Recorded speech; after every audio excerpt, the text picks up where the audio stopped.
So ఏది ఏమైనప్పటికీ development తో పాటు వెల్ఫేర్ అందించే ఏకైక గవర్నమెంట్ మీ కూటమి అంటారు. 100%. ఇందులో తగ్గేదే డౌటే లేదండి. నేను అదే చెప్పాను.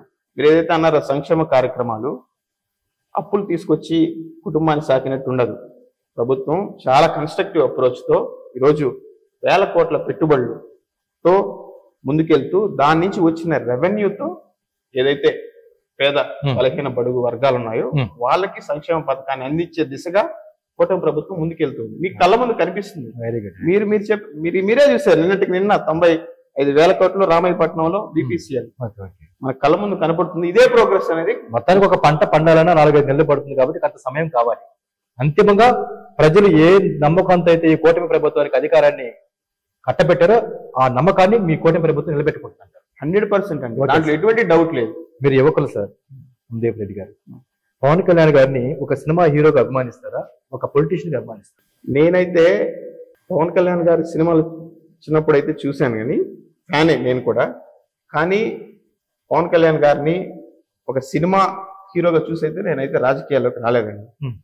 వ్యక్తిగతంగా నాకు చిన్నప్పటి నుంచి పొలిటికల్ ప్యాషన్.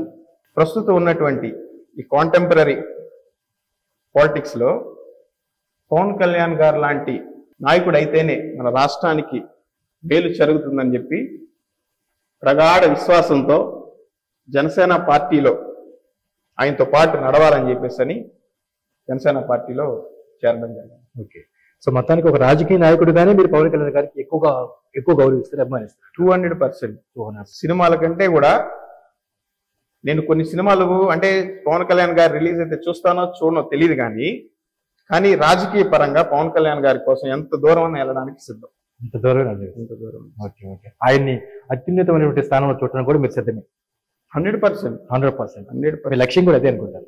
ఖచ్చితంగా. Okay okay okay. ఎలా వస్తారు మీ నెల్లూరు కార్పొరేషన్ పనితీరు ప్రెసెంట్ బాగుందండి. గవర్నమెంట్ ఫామ్ అయింది. సో అన్ని ఏవైతే కరెక్షన్స్ ఉన్నాయో మన మున్సిపల్ శాఖ మంత్రివర్యులు పొంగూరు నారాయణ గారు స్పెషల్ కాన్సన్ట్రేషన్ తో ముఖ్యంగా నెల్లూరు కార్పొరేషన్ ఏదైతే ఆ రోజు ఎలక్షన్ లో మాట ఇచ్చారో నెల్లూరు సిటీని ఒక స్మార్ట్ సిటీగా చేస్తానని చెప్పేసి అదే ప్రణాళికతో ఎక్కడ కూడా కాంప్రమైజ్ కాకుండా నెల్లూరు సిటీని అభివృద్ధి చేయాలనే లక్ష్యంతో స్టార్ట్ చేశారు వర్క్. ఆల్రెడీ వర్క్ కూడా స్టార్ట్ అయింది. ఏవేవైతే చిన్న చిన్న పనులు ఉన్నాయో అవన్నీ కూడా కరెక్ట్ చేసుకుంటూ వర్క్ కూడా స్టార్ట్ చేస్తూ పెద్ద పెద్ద వర్కుల్ని ఒక స్మార్ట్ సిటీగా చేసే విధంగా ప్రణాళికలు రచించి అదే విధంగా ముందుకెళ్తుంది. పవన్ కళ్యాణ్ గారి రాజకీయ చేతులకు ఎలాంటిదండి? ఈరోజు మీరు చూసుంటారు, మొన్న కూడా ప్రధాని మోడీ గారు పవన్ కళ్యాణ్ గారి మీద ఉన్నటువంటి విశ్వాసం. ఈరోజు పవన్ కళ్యాణ్ గారు కేవలం రాష్ట్రంలోనే కాదు, ఈరోజు దేశవ్యాప్తంగా పవన్ కళ్యాణ్ గారు ఏ విధంగా దేశ రాజకీయాల్లో ముందుకెళ్తున్నారనేది ఈరోజు దేశమే చూస్తుంది. ముఖ్యంగా పవన్ కళ్యాణ్ గారు సాధారణ రాజకీయ నాయకుడు కాదండి నా దృష్టిలో. ఎందుకంటే ఇప్పుడు రాజకీయాల్లో మనం చూస్తే ప్రజెంట్ కేవలం అధికారం కోసం, అధికారంలో రావడమే ప్రధానమైనటువంటి లక్ష్యంగా పనిచేస్తున్నాయి. కానీ పవన్ కళ్యాణ్ గారు మొన్న మీరు చూసే ఉంటారు, ఒకానొక సభలో నాకు అధికారం ముఖ్యం కాదు, పదవులు ఈరోజు ఉంటాయి పోతాయి అనేది ఒక డిప్యూటీ మినిస్టర్స్ హోదాలో ఉండి చెప్పడం అనేది మనం ఎక్కడ చూడలే ఇప్పుడు. కానీ పవన్ కళ్యాణ్ గారు ముఖ్య ఉద్దేశం ఈ రాష్ట్రానికి ఈ దేశానికి సేవ చేయాలని. ముఖ్యంగా రాజకీయ నాయకుడి కంటే ముందు ఆయన దేశభక్తుడు, దేశం కోసం సేవ చేయాలని వచ్చాడు. రాజకీయాలు అనేది ఒక దారి, పవన్ కళ్యాణ్ గారికి దారి ఇచ్చుకున్నారు. ఎందుకంటే రాజకీయాల ద్వారా మనం ఎక్కువ సేవ చేయొచ్చు దేశానికి అని చెప్పేసి. సో మీ అధినాయకుడు పవన్ కళ్యాణ్ గారి భావజాలాన్ని మీ జన సైనికులందరూ కూడా వంటపరుచుకున్నారా? ఈరోజు జనసేన పార్టీ అధికారంలోకి వచ్చిందనంటే ఒక్క జనసేన పార్టీ నాయకులు కార్యకర్తలే కదండి, ఈ రాష్ట్రంలోని యువత అంతా వంట పట్టించుకున్నారు. ఆయన యొక్క భావాలు ఏవైతే ఉన్నాయో, ఆయన సిద్ధాంతాలు ఈరోజు చదువుకున్నటువంటి యువత కూడా ఈరోజు నమ్మారు. కాబట్టే ఈరోజు కూటమి ప్రభుత్వం ఏర్పడింది.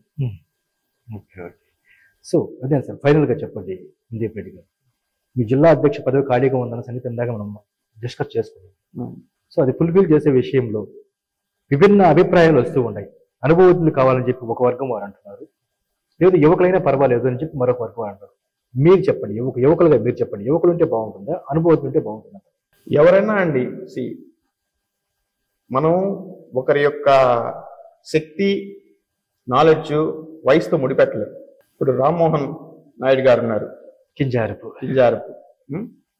ఏ విధంగా రాణిస్తున్నారు రాజకీయాల్లో, దేశ రాజకీయాల్లో.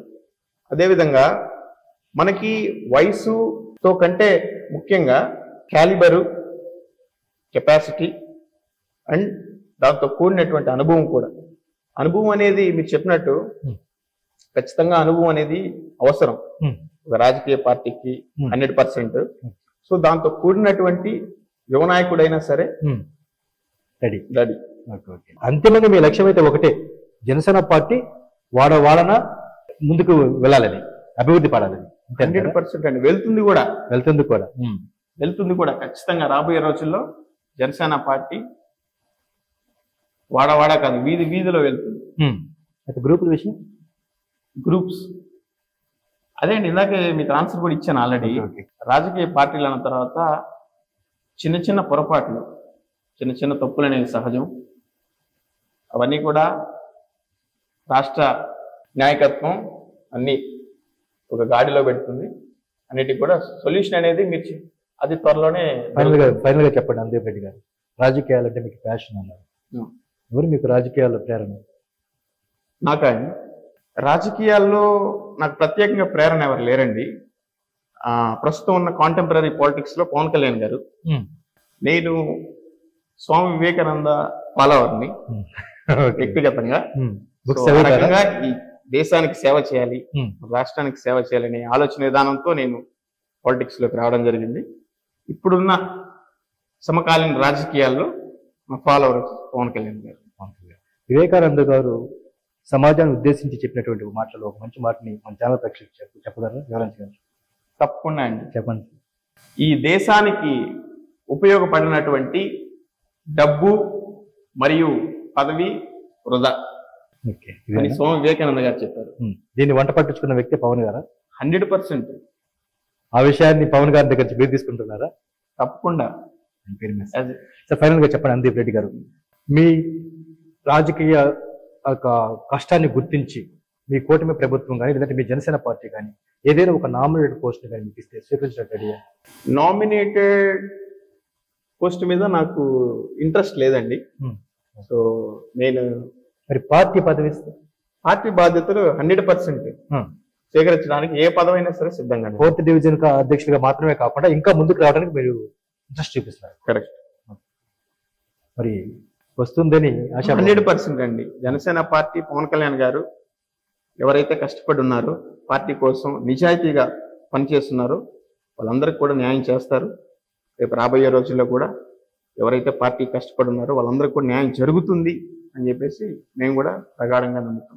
Thank you very much sir, all the best. ఆ విధంగా రావాలని ఒక యువకులుగా ఉన్నటువంటి మీరు, స్వామి వివేకానంద గారి అభ్యుదయ భావాన్ని వంట పట్టించుకున్న మీరు, పవన్ కళ్యాణ్ గారిని ఆ రీతిగానే గౌరవించుకుంటూ ముందుకు వెళ్తున్న మీరు రానున్న రోజుల్లో తప్పకుండా జనసేన పార్టీ ఒక క్రియాశీలకమైనటువంటి పదవిని తీసుకోవాలని మన ఛానల్ ద్వారా మాట్లాడుకోవాలి sir. All the best. Thank you.